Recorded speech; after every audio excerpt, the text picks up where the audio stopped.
தமிழ்நாட்டில் சட்டமன்ற தேர்தல் 2026 நடைபெற இன்னும் 10 மாதங்களே எஞ்சியுள்ள நிலையில் இதற்காக அதிமுகவுடன் நீண்ட இழுபறி மற்றும் பேச்சுவார்த்தைகளுக்கு பிறகு பாஜக கூட்டணி அமைத்தது. மேலும் கூட்டணி தொடர்பாக கருத்துக்களையும் அல்லது சமூக வலைதளங்களில் பேசுவதையோ தவிர்க்க வேண்டும் என்றும் பாஜக நிர்வாகிகளுக்கு அக்கட்சியின் தலைமை அறிவுறுத்தி வந்தது.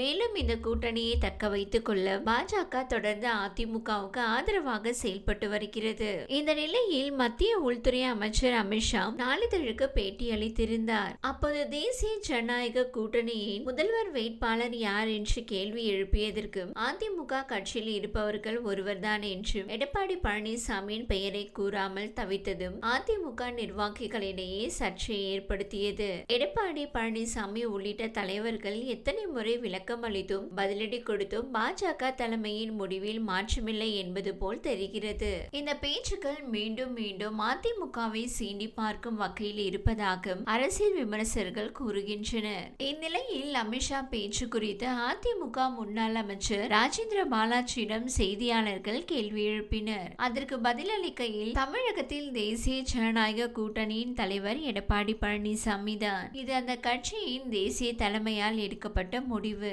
அதிமுகவின் பொதுச் செயலாளர் எடப்பாடியாரால் ஏற்றுக்கொள்ளப்பட்ட முடிவு. இதில் கட்டளை தளபதி எடப்பாடியார் தான். முடிவுகளை எடப்பாடியார் தான் அறிவிக்க வேண்டும், தெரிவிக்க வேண்டும். அவருடைய கருத்து தான் இறுதி கருத்து என்றார். அமித்ஷா பேசும்போது முதலமைச்சர் வேட்பாளர் எடப்பாடி பழனிசாமி தான் என்பதை சொல்லாமல் பேசியிருக்கிறார். அது பற்றி கேட்கையில் அவர் எந்த அர்த்தத்தில் சொன்னார், எதற்கு சொன்னார் என்பது தெரியாது.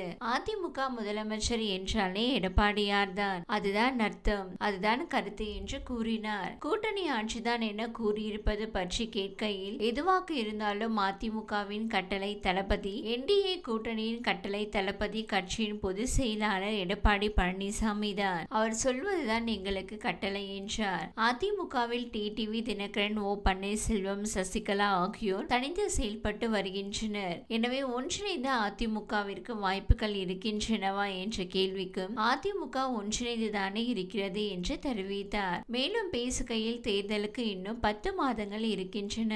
அதற்குள் நீங்கள் பதற்றப்பட வேண்டாம். சரியான நேரத்தில் சரியான முடிவுகளை சரியான வியூகத்திலே எடப்பாடி பழனிசாமி எடுப்பார், முடிவை அறிவிப்பார் என்று ராஜேந்திர பாலாஜி அறிவித்தார். இது குறித்து நெல்லை மாவட்டத்தில் பாஜக மாநில தலைவர் நைனா நாகேந்திரன் செய்தியாளர்களை சந்தித்தார். அப்போது தமிழ்நாட்டில் அதிமுக பாஜக கூட்டணி மிகவும் வலுவாக உள்ளது. தொடர்ந்து இரு கட்சி தலைவர்களும் தீவிர அரசியல் பணியில் ஈடுபட்டு வருவதாக நைனா நாகேந்திரன் கூறினார். தொடர்ந்து முதல்வர் வேட்பாளர் எடப்பாடி பழனிசாமி என்று கூறாமல் மத்திய உள்துறை அமைச்சர் தவிர்த்தது குறித்த கேள்விக்கும் தமிழ்நாட்டில் வரும் சட்டமன்ற தேர்தலில் கூட்டணி ஆட்சி அமையும் என்று கூறினார். மேலும் மத்திய உள்துறை அமைச்சர் அமித்ஷா எடப்பாடி பழனிசாமியின் பெயரை ஏற்கனவே சொல்லிவிட்டார். முதல்வர் வேட்பாளர் பழனிசாமி தான். கூட்டணி குறித்து எடப்பாடி பழனிசாமியும் மத்திய உள்துறை அமைச்சர் அமித்ஷா இருவரும் பேசி முடிவெடுப்பார்கள் என்று கூறினார். மேலும் இந்த கூட்டணி குறித்து திமுகவிற்கு பயம் வந்துவிட்டது என்று கூறினார். மோதல் போக்கு தொடர்வது இரு கட்சி தொண்டர்கள் மத்தியில் மன வருத்தத்தை ஏற்படுத்தி வருகிறது. ஒருவேளை தேர்தல் வருவதற்குள் கூட்டணியில் விரிசல் வந்துவிடுமோ என்ற அச்சம் நிலவுகிறது. இந்த வீடியோ உங்களுக்கு பிடித்திருந்தால் லைக் செய்யுங்க. மேலும் இதுபோல் வீடியோ தொடர்ந்து பார்க்க நம்ம ஒரு சேனலை சப்ஸ்கிரைப் மற்றும் ஃபாலோ செய்யுங்க.